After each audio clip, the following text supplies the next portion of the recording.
Anybody can do anything they set their mind to. If you like really want to do it, it depends on how bad you want it, and I wanted to do it. And I felt like, you know, at this stage in my life, I don't feel like there's too much that I can't do. I don't mean to sound cocky or nothing, but if I like really want to do it, I don't give up. I was reserved and I was shy and I was scared to like had it in me, but you know, wasn't quite sure how to bring it out yet in a I don't know, in a positive way, I guess, and show people. Like I really felt like I wanted people to hear me so bad, and I wanted to do my bit, but it was like, you know, them jitters and them scared, I'm not scared. You know, that whole struggle and everything, especially early on for me, you know, which I love being on stage and stuff like that. Once I got a mic, I was cool, but it was that prompting me to do it and get up there and not be scared to grab it and just rock. The first time I grabbed the mic, like in front of actual people that mattered, you know what I'm saying? Like at a club, I got booed. If your heart is in it and you just keep persevering, you know, you're gonna break through. Try whatever. Don't be afraid to try whatever, even if the idea in the beginning is stupid. Yeah. You just have to figure out the science to breaking down words. He may have better clothes or whatever, but he can't do this like me. I mean, I went through 3 or 4 years of having my doubts. Like if I, you know, there was a point in time where I didn't know if I had it at all anymore. I would say I'm a perfectionist, and probably a workaholic too.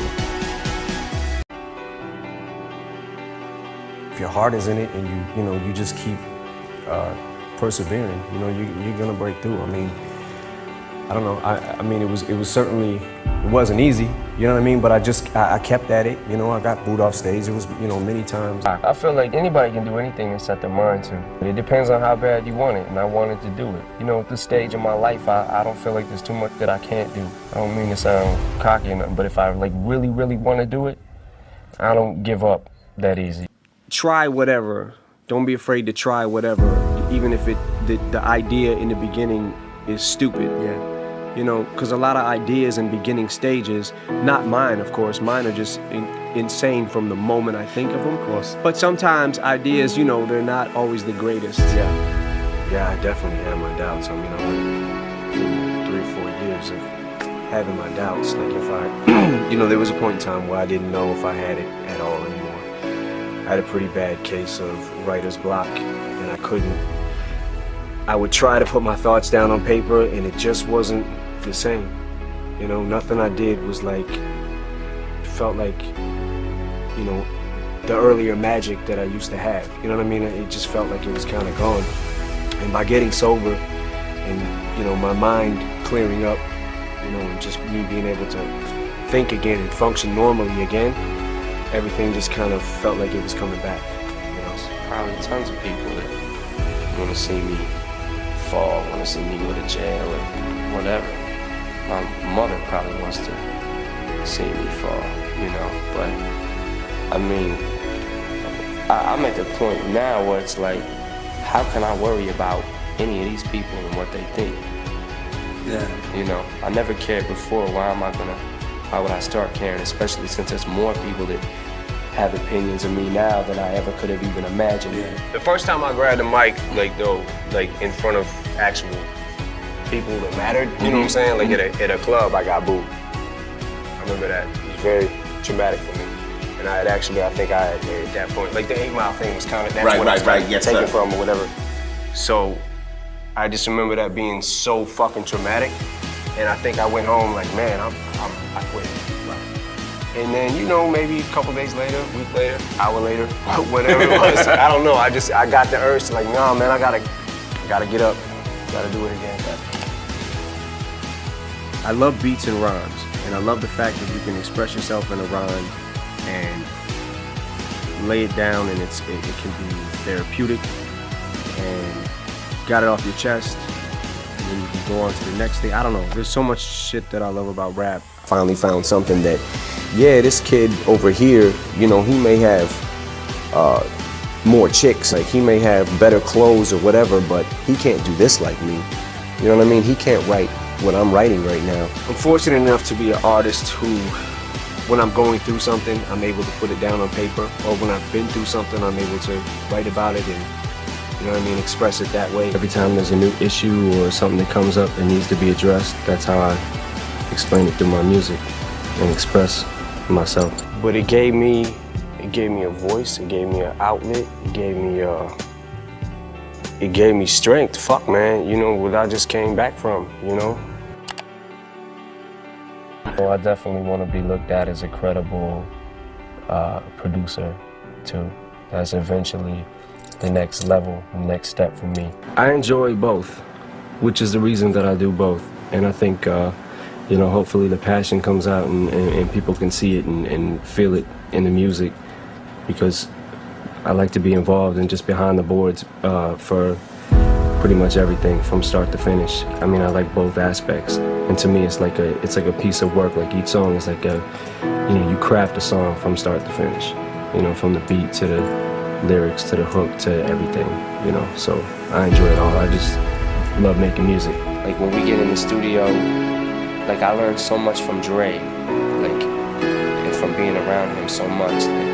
Now I learned break beats, what different break beats sound like. I'm in the studio one day and I was like, my DJ Head played a beat, a break beat, and I was like, yo, that's a substitution beat, ain't it? And he turned around and looked at me, he laughed, and he said, you're becoming a producer. I would say I'm a perfectionist, and probably a workaholic too. I like to make sure that things are right. I'm picky about a hi-hat, a snare, like most people don't even care about that.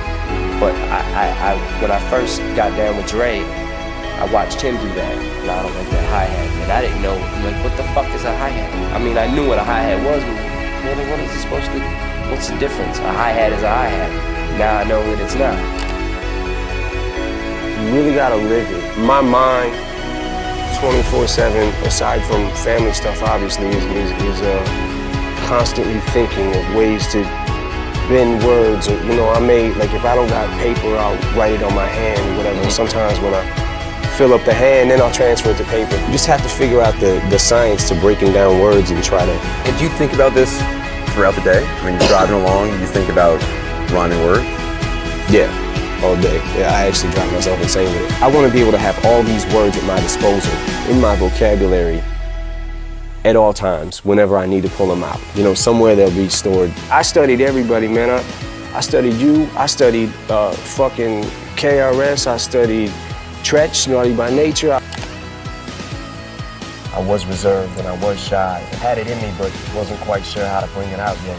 I wanted people to hear me so bad, and I wanted to do my bit, but it was like, you know, them jitters and them, I'm scared, I'm not scared. That whole struggle and everything, especially early on for me, which I love being on stage and stuff like that. Once I got a mic, I was cool. I didn't pick up a pen and realize that I could write anything until, you know, rap got me into doing that. You know what I mean? I heard Ice-T, Reckless was one of the first songs I ever heard. Once I heard Run DMC, LL Cool J, I was like, this is what I want to do. I found that no matter how bad I was at school, like, and no matter how low my grades might have been at sometimes, I always was good at English. So if you say one thing that's gonna spark another thing to lead to a better thought, Yeah. you know, that's kind of how it went. And, you know, we started going through like old break beats, and It's just in the enunciation of it. Like, people say that the word orange doesn't rhyme with anything, and that kind of pisses me off because I can think of a lot of things that rhyme with orange. What rhymes with orange? If you're taking the word at face value and you just say orange, nothing is gonna rhyme with it exactly. If you enunciate it and you make it like more than one syllable, orange, you could say like, I put my orange 4-inch door hinge in storage. what I love about rap is that it feels like it's puzzles to me. Like words are like puzzles, and trying to figure out a puzzle, trying to figure out what word can go here, and how many words can I make. Like if I can take a rhyme, like I'm real into the craft, like just the you know, MCing, and I feel like I always think, like how can I figure this puzzle out?